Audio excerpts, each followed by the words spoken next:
Ever wondered why karting, the starting point for most professional racers, is missing from iRacing? You're not alone.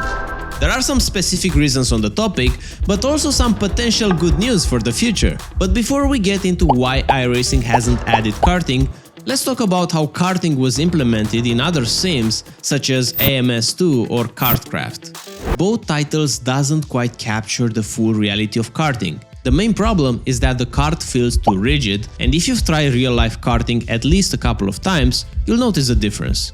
In real karts, the chassis flex is a huge part of how the kart handles. Because there's no suspension, the chassis itself actually bends and twists through the corners, allowing the tires to grip the track better. Both in AMS2 and KartKraft, that feeling of flex just isn't there. The car feels almost like you're driving a small car, which impacts how the kart handles weight transfer. Ultimately, it lacks that critical realism of how the kart dances through a corner, but also how you can impact the balance of the kart with your own body weight. So why is this important for iRacing? Well, it just shows how difficult it is to get karting right. It's not just about throwing in small vehicles and tight tracks.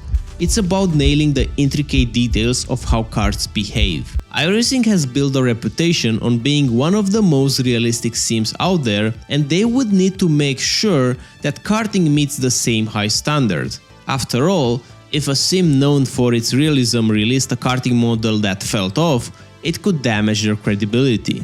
Even though they have done an amazing job with the tire model, simulating kart's grip, chassis flex, and overall behavior would require a significant development investment. In karting, the chassis and the seat are your suspension, and when you combine the twist and bend with the driver's weight shifting, it makes modeling a lot harder. For iRacing, this is where things get tricky. In a real kart, the driver's body is an active part of the kart's handling. You'll often see drivers leaning out of the turn to distribute weight on the outside wheels, which helps maintain grip and stability. Leaning out also allows the inside rear wheel to lift slightly, reducing scrub and helping the kart rotate more effectively. But there is also the option to lean in for tight corners in order to maintain as much grip on the inside tires as possible, or for tracks where we have very uneven surfaces. As sim racers, we're seated in a fixed position at our rigs, which means we can't replicate those subtle shifts in body weight. As a result, iRacing would have to find a way to simulate this through their physics model. Other sims have implemented weight transfer in karting, assuming the driver will always lean in a certain way, no matter the circumstances. But as you might know it, real-life racing, it's messy, it's unpredictable, and there could be times where you don't want to lean at all.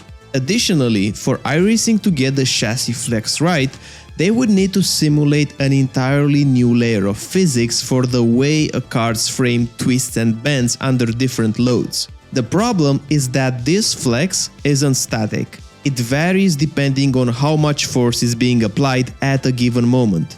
It's affected by factors like the kart's speed, the type of corner, track conditions, and even the driver's body movements, as we talked about earlier. So for iRacing to get this right, they would need to create a dynamic model that accounts for how the chassis flexes in response to all these variables in real time. And that's no easy task. And beside the physics, there are two more aspects to take into account. One of them is the licensing. Like any motorsport, adding karting would require agreements with karting manufacturers, series organizer and tracks. They would have to scan at least a dozen of smaller karting tracks, and this costs a lot of money.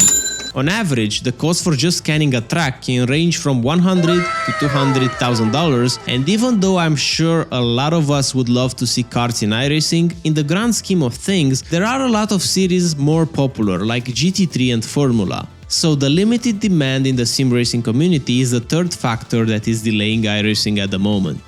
But could karting still come to iRacing in the future? If you've been following the forums, they've been trying from 2012 to make it work, maybe not with all their resources, but at least as a proof of concept. In 2019 there were some leaks with a 3D model of driver in a kart, but supposedly it has been scrapped with the team starting to focus more intensively on the rain implementation. That being said, iRacing is at a point now where they're expanding their teams, and from the development blogs it looks like they're working on a new engine for the game.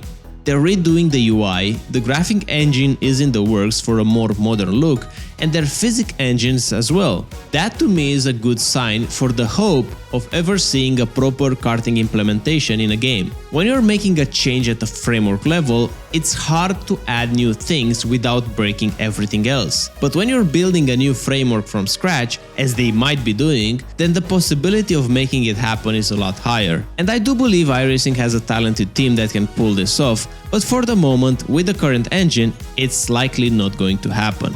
Time will tell if having an accurate simulator for karting will be a priority for developers. If enough sim racers ask for it and iRacing sees it as an investment worth doing, who knows? Karting might be the next big thing on the platform.